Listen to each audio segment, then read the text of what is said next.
Hello students, good morning everyone. तो आज हम chapter alternating current and electrical machines lecture number 3 for class 12 में discuss करेंगे दो इम्पोर्टेंट टॉपिक्स को, जिनमें से फर्स्ट है आपका root mean square value of alternating current और सेकंड रहेगा root mean square value of alternating EM. दोनों ही बहुत ज़्यादा इम्पोर्टेंट हैं और बहुत इजी भी है, तो दोनों इस वीडियो में हमें कवर करने हैं। तो होता क्या है ये रूट मीन स्क्वायर वैल्यू, इसी को वर्चुअल वैल्यू भी बोलते हैं ऑफ अल्टरनेटिंग करंट, इसी को इफेक्टिव वैल्यू भी बोलते हैं। इफेक्टिव भी इसी को बोलते हैं और वर्चुअल भी इसी को बोलते हैं। रूट मीन स्क्वायर यानी आरएमएस वैल्यू भी इसी को बोलते हैं। तीनों में से कोई भी एक नाम आपका इसका हम यूज कर सकते हैं। तो नोट कीजिए, it is defined as that value of a direct current, that value of a direct current which would sense the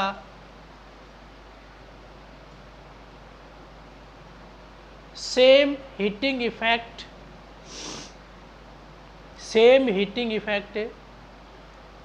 in a given resistor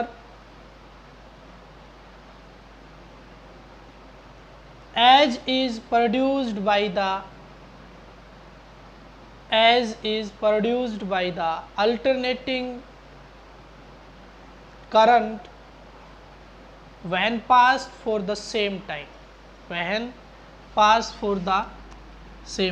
It is represented by I RMS, I virtual और I effective. I RMS, I virtual और आई effective, इनमें से किसी भी representation को हम use कर सकते हैं। Now we have to find the relation between effective and peak value of alternating current. तो पीक वैल्यू क्या होती है आपकी आई नोट और effective value I R M S. हमें एक रिलेशन निकालनी है किस में, आई इफेक्टिव और आई नोट के अंदर। तो नोट कीजिए, relation between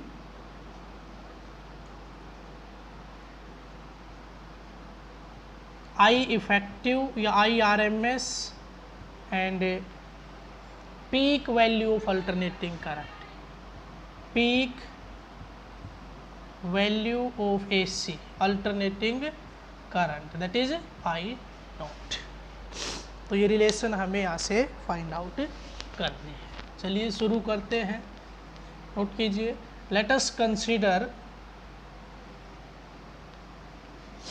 the instantaneous value of alternating current I is equal to I note. Let us consider the instantaneous value of alternating current is given by I is equal to I naught sin omega t. This is equation number first. इसको मैं क्या नाम दे देता हूँ, equation number first. let a small amount of heat dH is produced when this current is passed through the resistor of resistance R for very small interval of time dt.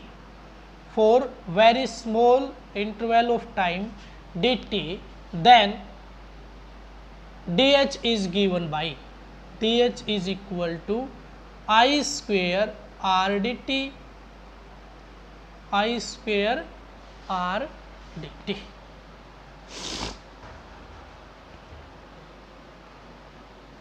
हो गया। Therefore total heat produced in one cycle is, therefore total heat produced in one cycle is given by H and which is equal to integration from 0 to T। एक cycle का मतलब time period of one cycle, और एक cycle का time period क्या होता है? What is the time period? Time taken by the alternating current to complete its one cycle. तो वो कितना होता है आपका? T, कैपिटल T से रिप्रेजेंट करते हैं। और ये लिख देता हूँ मैं I square R D T. ये मेरे पास एक इक्वेशन आ गई है, H की वैल्यू मेरे पास आ गई है। आगे लिखिए, लेट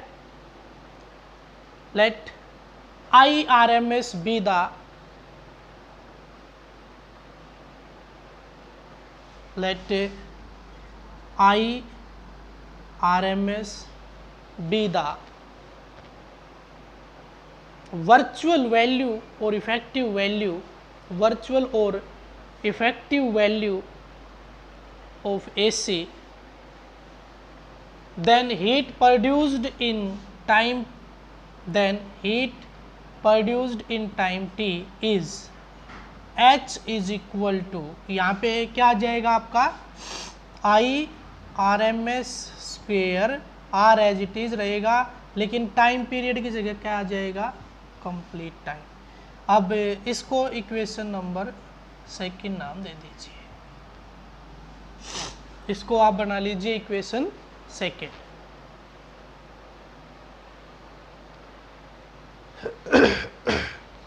चलिए अब हम सोल्व करते हैं इस पार्ट को, और इसको सोल्व करके और हम क्या कर देंगे? केवल और केवल जो ये आपकी दो वैल्यू आई हैं इनको आपस में कंपेयर कर देंगे। तो इसको सोल्व कर रहा हूँ, स्टार इक्वेशन नाम दे दीजिए। Now H is equal to 0 to T, I की वैल्यू रख दीजिए यहाँ पे उठा के, ये R तो है कांस्टेंट, इस R को ले आता हूँ मैं bar, 0 to T by using equation first, by using equation first लिखना है आपको। Now by using equation first H is equal to R bar 0 to T I square, I square की जगह क्या लिखूँ? I naught square sine square omega T, I naught square sine square omega T और into आपका D T, into में D T. अब मैं क्या करता हूँ, ये भी आपका कांस्टेंट है, इसको भी बाहर ले आता हूँ, तो H is equal to I naught square R, ये तो आ गया बाहर। अब देखिए आपके पास एक ट्रिग्नोमेट्रिक फंक्शन बन गया साइन स्क्वेयर ओमेगा टी। तो ये आपको पता है कि ट्रिग्नोमेट्रिक फंक्शन कि अगर आपकी सिंगल पावर हो तो हम उसका इंटीग्रेशन कर सकते हैं, अगर उसकी पावर डबल होगी तो उसका इंटीग्रेशन नहीं हो सकता। Now use some formula to convert this sine square omega T into sum of the trigonometric function which having a single power। इसमें कन्वर्ट करेंगे जिसकी पावर क्या हो? सिंगल हो। तो देखिए आपने पढ़ा होगा, मेनली शायद जिनके पास मैथ है उनको तो पता है कि कन्वर्ट कैसे होगा, लेकिन जिनके पास बायो है वो अपना फॉर्मूला नोट कर लें एक साइड में, क्योंकि बहुत ही काम का फॉर्मूला आपका रहेगा। और बस केवल और केवल इसमें और कुछ है ही नहीं, ये फॉर्मूला अगर आपको आ गया तो समझो आपका क्वेश्चन भी हो गया। तो क्या करते हैं, sine square omega T is equal to क्या होता है? Cos 1 minus cos 2 omega T upon 2, यानी साइन स्क्वेयर ओमेगा टी किसके सिमिलर है? 1 minus cos 2 omega T upon 2। क्या होता है? शायद ये दिख नहीं रहा होगा आपको, क्या होता है? 1 minus cos 2 omega T upon 2। ये फॉर्मूला होता है साइन स्क्वेयर ओमेगा टी का। अपना नोट करके रखें। बायो वाले बच्चों के लिए बहुत ज़रूरी है ये फॉर्मूला याद करना, इसीलिए मैंने यहाँ पे लिखा है। लिखना सभी को है, चाहे किसी के पास मैथ हो चाहे बायो हो, लेकिन मैथ वालों को शायद सभी को ये याद होगा। अगर आपको याद नहीं है तो फिर बहुत बड़ी दिक्कत है आपके साथ, क्योंकि आपका शायद इंटीग्रेशन पार्ट कंप्लीट हो चुका है और 9th चैप्टर चला हुआ है, that is also related to integration and most of the trigonometric formula are used in these chapters. लगभग सारे के सारे ट्रिग्नोमेट्रिक फॉर्मूला इन चैप्टर में यूज होली होंगे। Sine a plus B, sine C D, sine 2c, 2a plus B, इस तरह के जितने भी फॉर्मूला हैं सारे आपके यूज हो लिए हैं, तो वो आपको याद होना चाहिए। ठीक है, तो अपना तो काम इसी से चल जाएगा। बाकी एक कहीं ना कहीं साइन c प्लस डी का और लगेगा किसी चैप्टर में, इसके अलावा और हम ज़्यादा ट्रिग्नोमेट्रिक फॉर्मूला फिजिक्स में यूज़ नहीं करते हैं। तो बायो वाले बच्चे जितने भी हैं वो अपना नोट कर लें। एक फार्मूला और यूज़ होना है ट्रिग्नोमेट्री का, बस पूरी फिजिक्स में 2 ही फार्मूला यूज़ होते हैं ट्रिग्नोमेट्री के, बाकी कोई फार्मूला यूज़ नहीं होगा। तो आप नोट करके रखें, ऐसे ना सोचें कि हमारे कैसे याद रहेगा, तो आप नोट कर ले, बस 2 ही हैं, ज़्यादा नहीं है।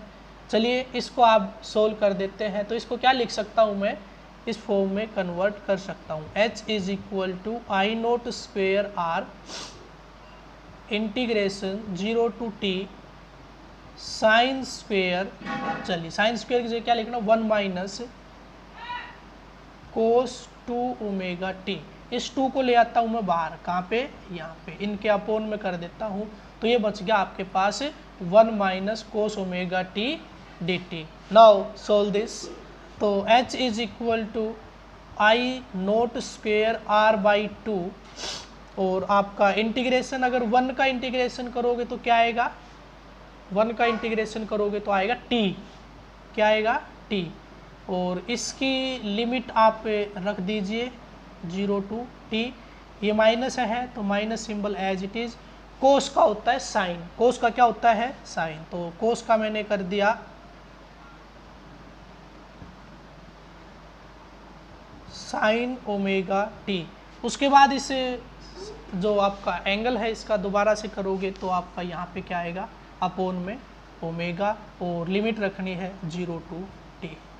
ये मेरे पास इंटीग्रेशन हो गया।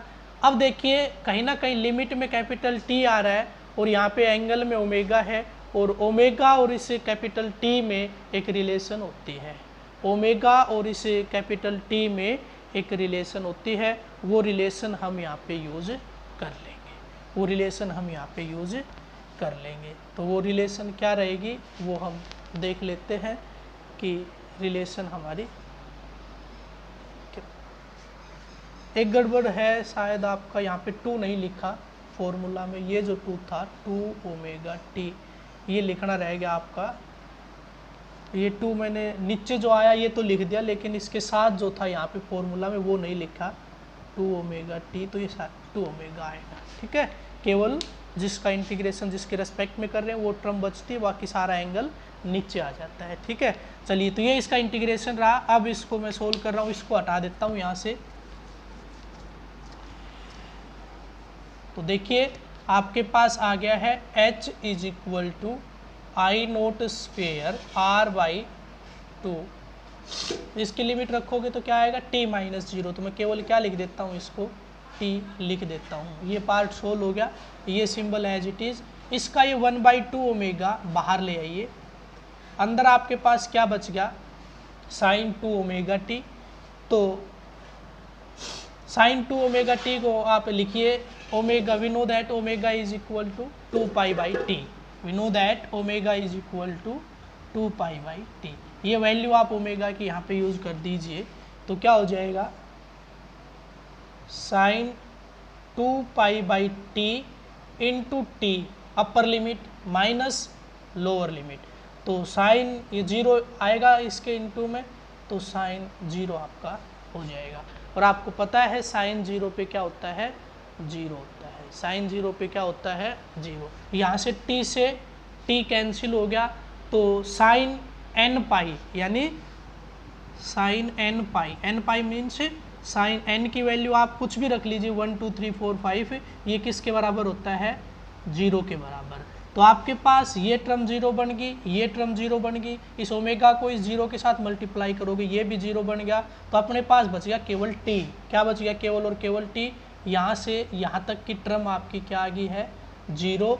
तो ये आ गया h is equal to I naught square r by 2 और इनटू में t। ये अपने पास फॉर्मूला आ गया। इसको इक्वेशन नंबर 4 नाम दीजिए। 3 इक्वेशन आपकी हो चुकी थी, याद कीजिए। इक्वेशन नंबर 3 क्या आई थी? वो आई थी h is equal to I effective square या आई RMS लिया था शायद, आई RMS स्क्वेयर RT। ये आई थी आपके पास इक्वेशन नंबर 3, आपके पास लिखी हुई होगी, मैंने यहाँ से हटा दिया उसको। Now by using equation 3 and 4 we can write. देखिए इसका लेफ्ट हैंड साइड सेम है तो डेफिनेटली राइट भी क्या होना चाहिए? सेम होना चाहिए। तो इन दोनों को मैं रख देता हूँ equal. By using equation 3 and 4 we can write I RMS square RT is equal to I naught square R by 2 into T. इस टी से ये टी कैंसिल, आई से R से R कैंसिल। तो अगर मैं चाहूँ तो लिख सकता हूँ आई RMS इज इक्वल टू, देखिए उधर जाके अंडर रूट होगा कंप्लीट का अंडर रूट कर देता हूँ आई नोट स्क्वेयर बाई 2। तो इसका तो अंडर रूट कैंसिल होगा, ये 2 का बच जाता है। तो I RMS is equal to I naught upon में अंडर रूट 2 और which is equal to what is the value of 1 by under root 2। 1 by under root 2 को सोल्व करोगे तो वो आएगा 0.707 I naught. That is the result. ये हमारे पास क्या रहेगा? रिजल्ट रहेगा। तो देखिए यहाँ पे केवल और केवल एक ही चीज़ ऐसी आई है जो यहाँ पे कुछ याद करने की है, वो है साइन स्क्वेयर ओमेगा टी का फॉर्मूला। उसके बाद स्टेप बाय स्टेप आप सोल्व करते जाइए, रिजल्ट आपको मिल जाएगा। तो सभी को कोशिश करनी है कि वीडियो को एक बार देखें, देखने के बाद ये टॉपिक जहाँ तक कंप्लीट हो जाए, जैसे अब मैं बता रहा हूँ यहाँ पे कंप्लीट हो गया, यहीं पे इस वीडियो को पॉज करके और पहले रफ में जितना मैंने किया है इसको बिना देखे, बिना बुक की हेल्प से और बिना वीडियो की हेल्प से, वीडियो केवल एक बार वॉच कर लिया उसके बाद इसको नोट करें, मतलब बिना देखे कोशिश करें इसको सोल्व करने की। जो इम्पोर्टेंट ये बॉक्स बनाए हैं इनको नोट कर ले पहले देख के, और उसके बाद शुरुआत करें और इंटीग्रेशन करते करते कहाँ तक पहुँच जाए? यहाँ तक पहुँच जाए। कहीं पे भी प्रॉब्लम आती है वीडियो को वहीं से एक बार दोबारा देख लें। ठीक है, ठीक है। तो नेक्स्ट टॉपिक है आपका root mean square value of alternating EMF। Root mean square value of alternating EMF। तो वही डेफिनेशन इसकी रहेगी। यहाँ पे जो डायरेक्ट EMF है ऐसा नहीं लिखेंगे कि अल्टरनेटिंग EMF और डायरेक्ट EMF। अल्टरनेटिंग EMF तो ठीक है लिख सकते हैं, लेकिन डायरेक्ट EMF की जगह आएगा स्टेडी EMF। स्टेडी मतलब एक जैसा कांस्टेंट। ठीक है, तो वही है। यहाँ पे हमें रिलेशन निकालनी है, लिखवाना पड़ेगा क्या? डेफिनेशन लिख लीजिए। It is defined as that value of steady voltage that value of steady voltage that produce the same amount of heat in a given resistor, in a given resistance as is produced by the given alternating EMF when applied to the same resistance for the same time। same resistance for the same time, ये same है, आप देख लेना। वो केवल और केवल आप जो पीछे वाली थी करंट की जगह EMF किया है, बाकी कुछ भी चेंज हमने नहीं किया है। तो वही है, यहाँ पे शुरुआत क्या हो जाएगी? E is equal to E naught sine omega t. ठीक है, ये आपके पास क्या हो जाएगी? Suppose an alternating EMF applied to the resistor R is given by E is equal to E naught sine omega t. We know that DH is equal to I square R D t ना, small amount of heat is produced. तो इसकी जगह पे क्या लिखूंगा मैं, इसकी जगह पे लिख सकता हूँ D H is equal to E by R, और इसका क्या करूँगा whole square R D T. तो ये क्या हो गया, D H is equal to E square by R square into R D T, इस आर से स्क्वेयर कैंसिल, तो D H is equal to E square by R D T. तो क्या लिख सकता हूँ मैं, small amount of heat is produced. ये लिखना है आपको बॉक्स में, आपको याद रखना पड़ता है, इवन अगर फाइनल एग्जाम में आ गया तो भी आपको करके दिखाना पड़ेगा कि आया कहाँ से है d H is equal to क्या आ गया मेरे पास, E square by R D t. Similarly अब क्या करोगे, एच जैसे उसमें करते आए थे, H is equal to let the amount of heat produced in one cycle is H, और which is equal to 0 to t E square by R D t. This is equation number first. और equation number second अगर मैं बात करूँ तो वो अपने पास क्या आएगी, h इज इक्वल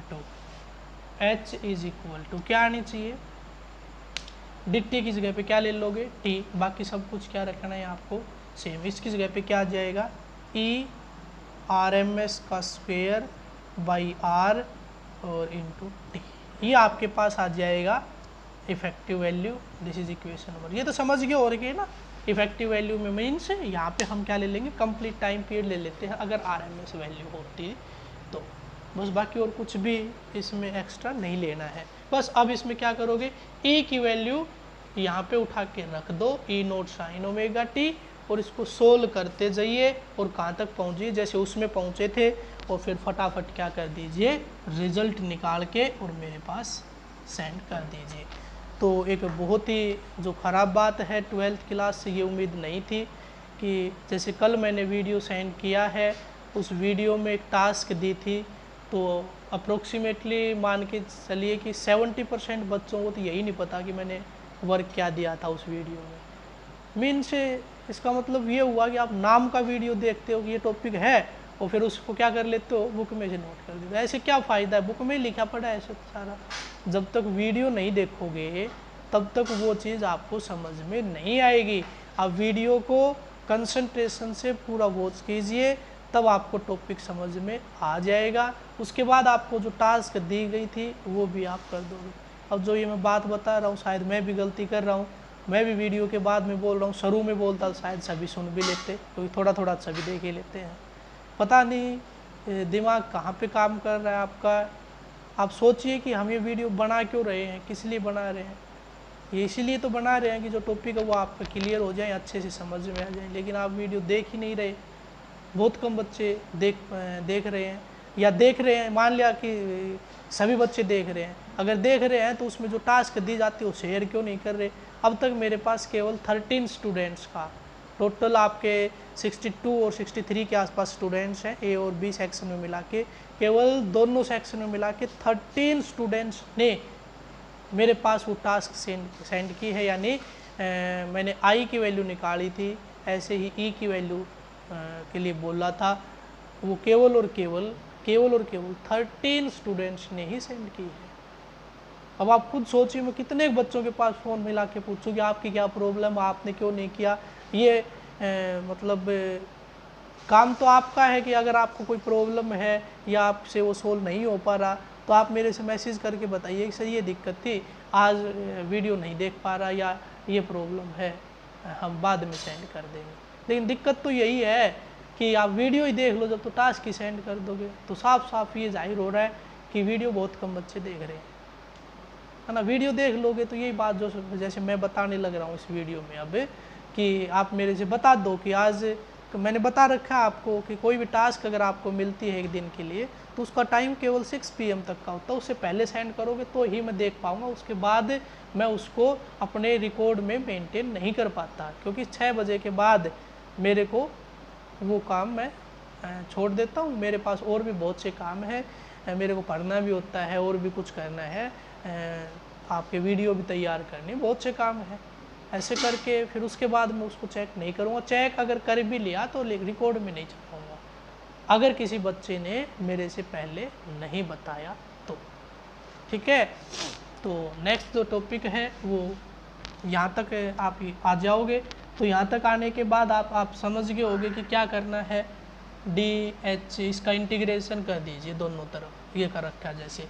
तो नाउ बाई यूजिंग इक्वेशन, या equation first can be written as, equation first को कैसे लिख सकते हो आप, 0 to t, ये 1/r बाहर ले आइए, e की वैल्यू रख दीजिए, ये आ गया आपका e note square sine square omega T D T. शायद तो कुछ भी बताने की ज़रूरत होनी नहीं चाहिए, साइन स्क्वेयर ओमेगा टी को कन्वर्ट कर लीजिए, h is equal to E naught square by R बाहर लेके, और इसको क्या लिख दोगे, अब मेरे को पता नहीं क्या लिखोगे तुम, तुम्हारी मर्जी, मैंने तो कर दिया sign square omega T D T.